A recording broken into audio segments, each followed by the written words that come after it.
Eu compus as canções com o nenê no colo, 4 situações, basicamente. Tomando banho, jantando ou levando alguém para a escola ou no carro, fazendo alguma coisa assim. Altamente interrompida.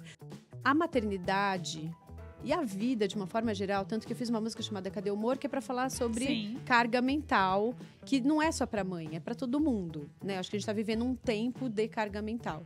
Eu acho essa batalha toda que é criar uma criança e ser protagonista do seu trabalho, protagonista de uma mudança social, coletiva, sei lá, tipo, se manter ativa socialmente, né, coletivamente. Está começando Vozes da Vez, com Fabiane Pereira. Oferecimento Natura Musical. Nos encontramos na música. Verônica Ferriani no Vozes da Vez, seja muito bem-vinda. Obrigada, Tinha Fabi, tempo adorei. que a gente não se encontrava assim, né? Desde o Rio, né? Que tem o quê?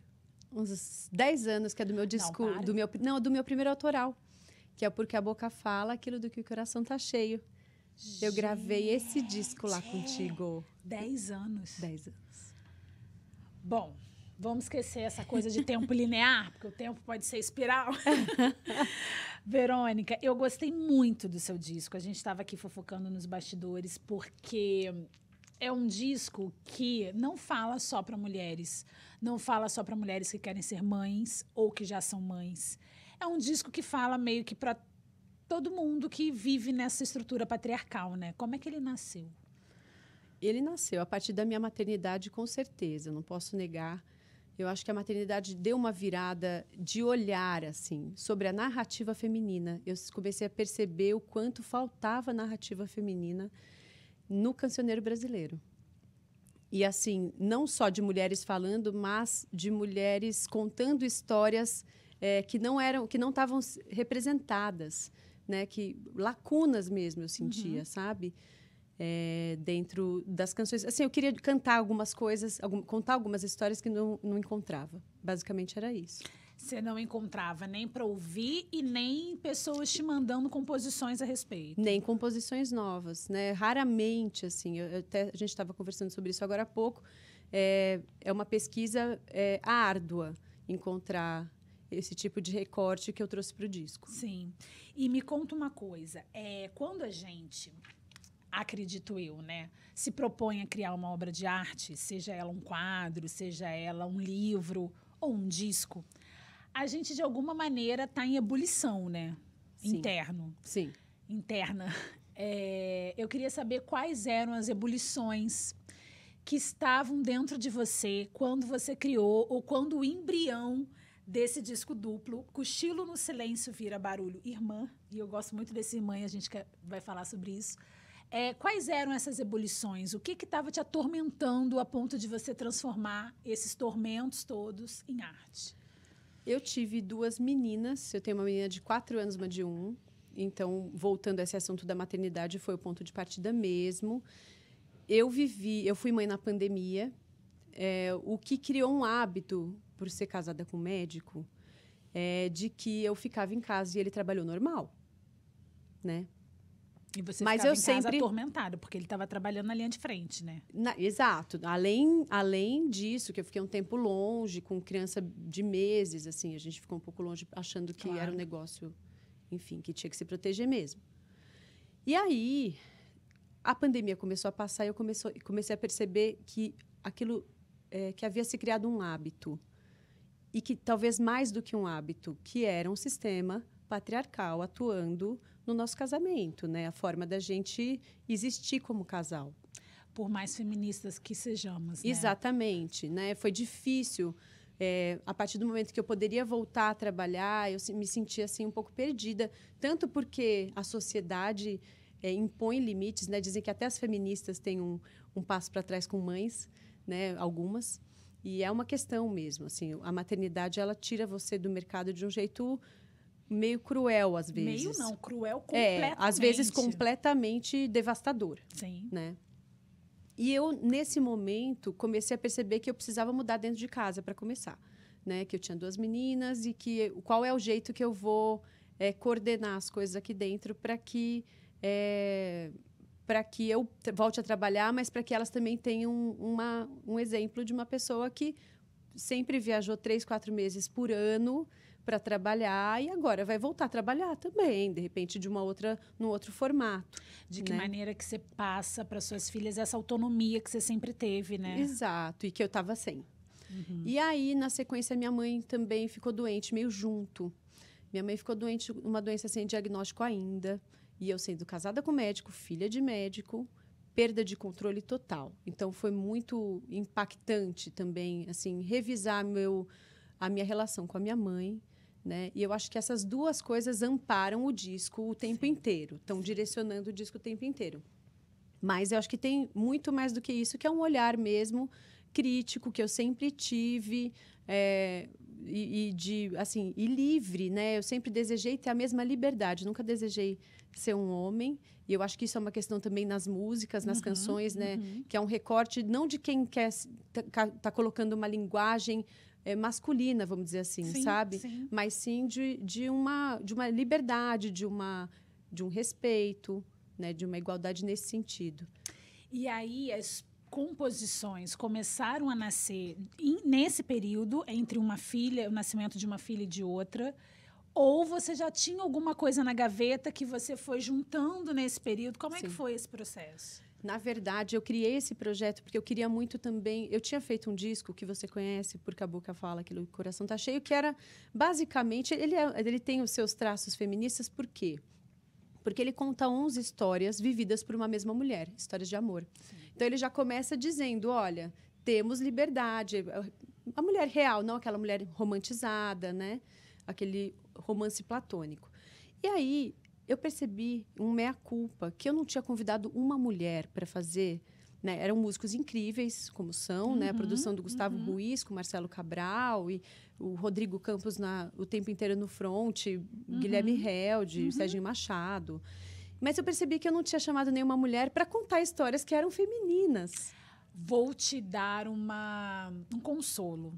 Em 10 anos, muita coisa mudou. Com certeza. Não, eu me perdoo, assim, entendendo que... Aliás, assim como eu perdoo... Não é perdão a palavra...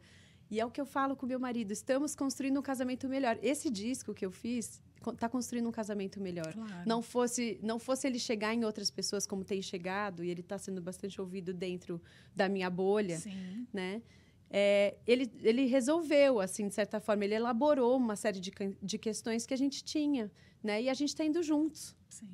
Eu, talvez, um pouco mais na frente, porque quem tem os privilégios, em geral, vai um pouco atrás mesmo. Sim, claro. Mas vai.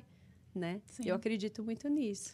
Eu também espero acreditar, né? Aos trancos e barrancos, os mais privilegiados vão cedendo um pouco. Tem que puxar a corda. A gente tem que puxar a corda, mas vai. Você disse que, nesse período, também a sua mãe adoeceu. Uma outra figura feminina muito forte, né? No disco, uma coisa que, para mim, ficou muito clara, nas 20 faixas, né? É essa sobrecarga das mulheres. Sim, de tarefas. De tarefas. Claro que a maternidade tem uma sobrecarga braçal, né? Fralda, hora de remédio, e aí tem que dar o remédio, comprar o remédio, comprar a fralda, e comprar roupa, e levar na escola, e buscar na escola. Tem o ir e vir que a maternidade acaba trazendo, e isso é exaustivo. Mas tem uma sobrecarga mental, né? De pensar em tudo. Demais. E aí eu queria que você contasse um pouco sobre isso. Como é que está sendo equilibrar, nesse momento, você com uma filha de 4, uma de 1, que as duas dependem ainda muito de você. Sim. Com o lançamento desse trabalho. Eu posso voltar até um pouquinho antes, Fabi, te contar como eu compus as músicas, que foi até a sua pergunta anterior, e eu não terminei de responder. Porque é o seguinte, eu compus as canções com o nenê no colo, 4 situações, basicamente. Tomando banho, jantando ou levando alguém para a escola ou no carro, fazendo alguma coisa assim. Altamente interrompida. O que é um negócio meio difícil, para quem cria sabe, né? Que a gente tem um processo, que a gente mergulha. E assim, que essas interrupções, elas dobram o tempo, assim, para você, às vezes, chegar num resultado. Mas eu acho, ao mesmo tempo, e que foi uma coisa muito boa, que eu estava vivendo e compondo. O que eu estava vivendo já estava virando música, sabe? E isso também eu acho que foi muito rico, porque é um disco vivo, é um disco de vivência, é um disco confessional, né? Que não conta só as minhas histórias. Eu acho que tem muita história de grupo de WhatsApp também, porque eu acho que grupos de mães salvam, né? A gente, assim, porque é uma troca muito de igual para igual. E daí esse lugar da irmandade, do irmã, que depois a gente pode Sim. falar do título do disco. Tá. E quando eu falo da sua mãe, eu queria saber também o seguinte, já que a gente está linkando essa maternidade, né, sua com as suas filhas e da sua mãe com você, na sobrecarga mental. Você acha que mudou muito? Porque se a gente for pensar, eu fico comparando com a minha realidade. Acho que a minha sobrecarga hoje, com a sobrecarga da minha mãe, a mental é muito parecida. Muitas coisas mudaram.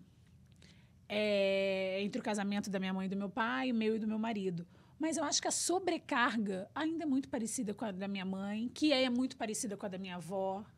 Eu acho que, em termos de filhos, pode ser, sim.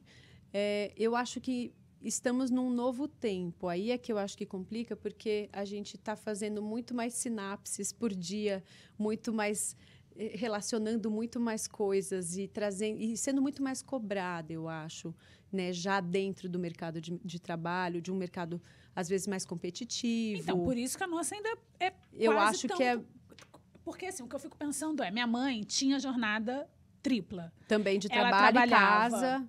em 2 lugares diferentes, Sim. casa e marido. Sim. É a minha jornada. Sim. Então, eu não vejo... Eu acho que a gente caminhou, mas a gente vive... Não evoluiu muito nesse ainda, sentido, né? Eu não. acho que, assim, a maternidade e a vida, de uma forma geral, tanto que eu fiz uma música chamada Cadê o Humor, que é para falar sobre Sim. carga mental, que não é só para mãe, é para todo mundo, né? Acho que a gente está vivendo um tempo de carga mental.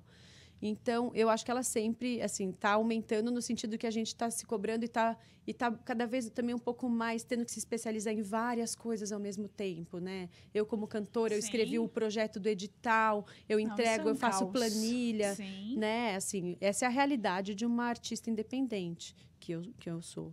Então, eu acho que nesse sentido, assim, acaba ficando um pouco... A gente está um pouco solto, né? Cada um pouco por si. Eu acho que uma sociedade um pouco mais individualista, as famílias menos próximas, porque eu acho que também tinha essa coisa de criar os filhos com uma rede de apoio familiar, sabe? Sim. Que também se perdeu nas cidades grandes. Eu não tenho, né? por exemplo. Minha Sim. mãe mora em outra cidade, a família do meu marido, o pai e a mãe já faleceram. Sim. É um desespero. Ô, Verônica, no seu release, ele começa com uma pergunta que eu quero saber se você já sabe respondê-la. Tá. Quantas jornadas de trabalho cabem em 24 horas? Olha, acho que a resposta principal é não cabe. Não tente fazer caber. Assim, né? Sempre vai ficar faltando. Culpe, né? Sempre vai ficar faltando alguma coisa. Se você está indo bem num lugar, eu já vi alguns vídeos falando isso, e é verdade. Se você está indo muito bem, por exemplo, tem gente que fala, puxa, seu trabalho de mídias sociais está incrível, né? Sim, mas aí falta um pouco a venda de shows, a organização, assim, sempre está faltando em algum lugar. A gente escolhe as batalhas, acredita, e depois, às vezes, muda um pouquinho esse campo de batalha e bota para outro lugar e vai fazendo, acho que conforme as possibilidades, assim, né? E como é que uma mulher que sempre foi tão autônoma, hoje conseguiu... Acho que a palavra não é nem equilibrar, mas ficar confortável com uma nova realidade. Que é de ter 2 filhas, que é de não ser tão autônoma assim. Sim. De diminuir aquele ímpeto, eu posso ir e voltar a qualquer momento. Como é que está confortável isso? Como é que é essa sua nova vida? Às vezes não é confortável também, Fabi. Assim, não sei se a gente chega a entrar num conforto. Assim como às vezes não era confortável para mim, eu pensava, puxa, a vida, queria ter filho. E eu não tinha ainda, entendeu? E eu não conseguia. E eu passei um tempo sem conseguir. Enfim, eu acho que assim, o conforto total, ele vem em alguns momentos. Mas é o amor, né? Isso aí é clichê, mas é verdade. Assim, a hora que você... São os pequenos detalhes de relação com os filhos que sustentam, eu acho, essa batalha toda que criar uma criança e ser protagonista do seu trabalho, protagonista de uma mudança social, coletiva, sei lá, tipo, se manter ativa socialmente, né, coletivamente.